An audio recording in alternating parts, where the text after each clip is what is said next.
Alright, so when you guys look at horses, a lot of people will see different things, and I know when I look at a horse, race horses especially, you watch them run and it's like, they have, when they're running, they exert 3 times their body weight onto their legs from the power of their stride.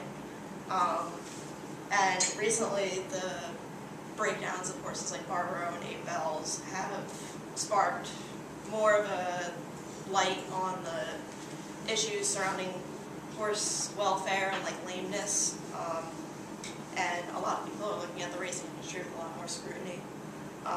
So today I'm going to be talking about common racehorse injuries, thoroughbred racehorses, their physical development timeline, and recent trends in thoroughbred racing. So what are some of the most common types of thoroughbred injuries, you might ask? According to Rosman and Palmer's 2011 article on racehorse injuries, musculoskeletal injuries are the most common type that you see in thoroughbred flat racing. The first one is an injury known as an ocelot, which occurs due to overexertion on the horse's bones, and it's a bony growth that's located on the fetlock, which is this joint right here. And eventually it will cause arthritis, similar to if you break a bone, you tend to develop arthritis as you get older. It can be difficult to treat because a lot of times trainers and owners will not see that this has occurred, because you really only see it when the horse is trotting, and they don't really trot them long enough to be able to pick up on that. And then another common type of injury is shin splints.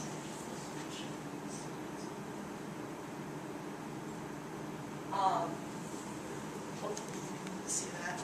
These are also known as buck shins, and they occur in both thoroughbred racing and pretty much any other type of discipline you do with horses. It's something that often develops when you start training your horse.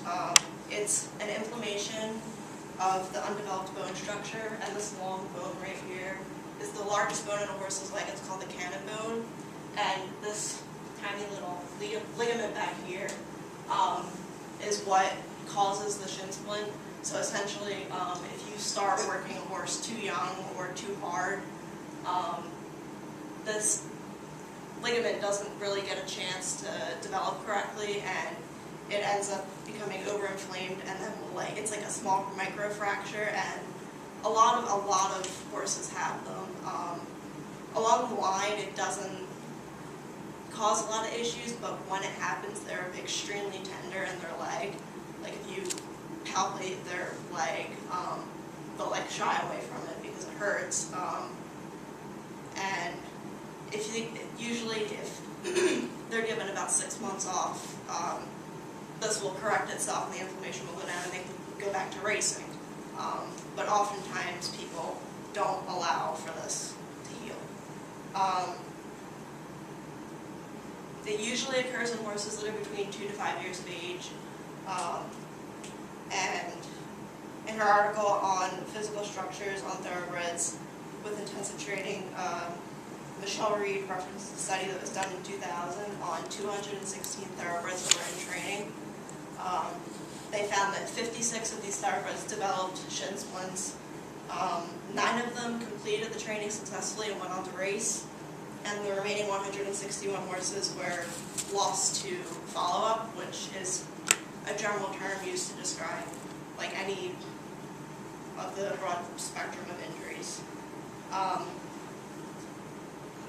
And one of the arguments that the racing industry tends to use is, well, if we start racing them at a young age, that helps to increase their bone density, and this is true, but a lot of studies have found that you have to use this in moderation, obviously.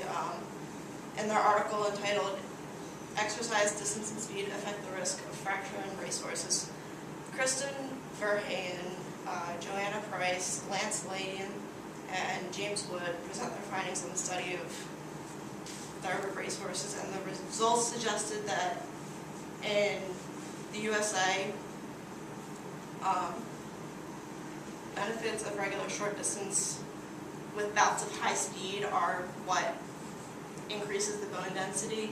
So basically, you can start doing it at a young age, but you have to obviously use your own judgment and gradually build the horse up to racing at their high max speed. And usually, like a lot of times, people will start racing them at max speed over a span of like 4 weeks, and that is a little too soon. And that's when you start seeing some of these injuries. But so now that you know more about the common injuries, we'll look at how they connect to the physical development of the horse's legs.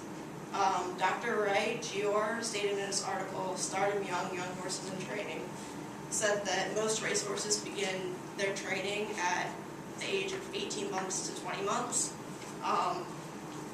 And as with humans, maturity does vary from horse to horse. So if you look at one 2-year-old thoroughbred and another 2-year-old thoroughbred, one of them you may be able to push a little bit harder than the other without any major repercussions, but you have to use proper judgment in order to decide, make that call. Davies and McCarthy found in their study in 1994 that strains on the cannon bone with increased speed were much higher in yearlings than older racehorses, and that growth in cannon bone length stops when they're about 1.5 years old, and that's when the growth plates on their legs are fully formed. But the plates that are responsible for the width of the cannon bone don't finish closing until about age 5. And it's not extremely important. You know, you can work a horse before their bones have expanded width-wise. That's where bone density comes in, and if you're exercising them, that's what allows them to increase their bone density. But if you're working them before they're even done growing lengthwise, you can cause serious problems.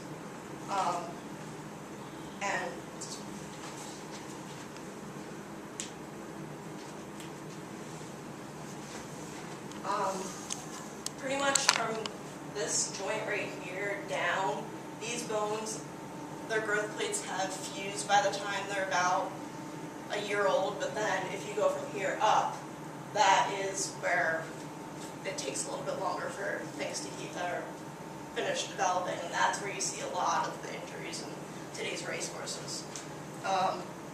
So why are so many horses breaking down on America's racetracks if we know all this information? Timing and rate of skeletal maturation in horses was an article by Dr. Deb Bennett, and she discusses the stark increase in futurity races in America. And you might ask, what is a futurity contest? Basically, that is what the Kentucky Derby is, which is when you take a racehorse that is not physically mature yet and you race it at high speeds.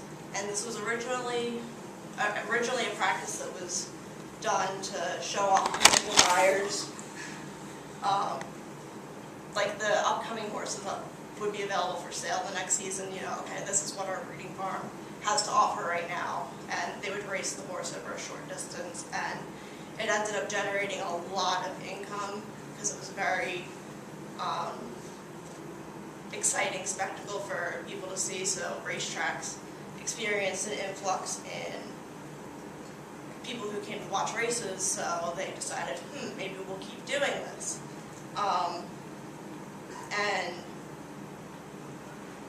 that's where the conversion over to the shorter races started happening. Originally, thoroughbreds, like 3 centuries ago, the original thoroughbred racehorse, were bred to run on courses that were about 4 miles long. And a lot of people today will say, well, that's inhumane, they shouldn't be able to run that long. I personally have ridden my horse for a very long time, and they love it. And they really do love racing, but as with anybody else, everything in moderation. You have to be careful about what you're allowing them to do, because they will run themselves into the ground willingly because they love it. And originally, thoroughbreds were bred very carefully for their soundness and solid bone structure, and in today's thoroughbred, it's gotten to be more about lightness of bone and speed, and that's causing a lot of the problems because the horses aren't as sound as they used to be. So we'll go over what we learned about thoroughbreds today. We learned that a lot of the most common injuries deal with the bone structure, and this directly relates to the physical development of the thoroughbred horse. And races in today's world are popular because of the monetary gain experienced by the racetrack.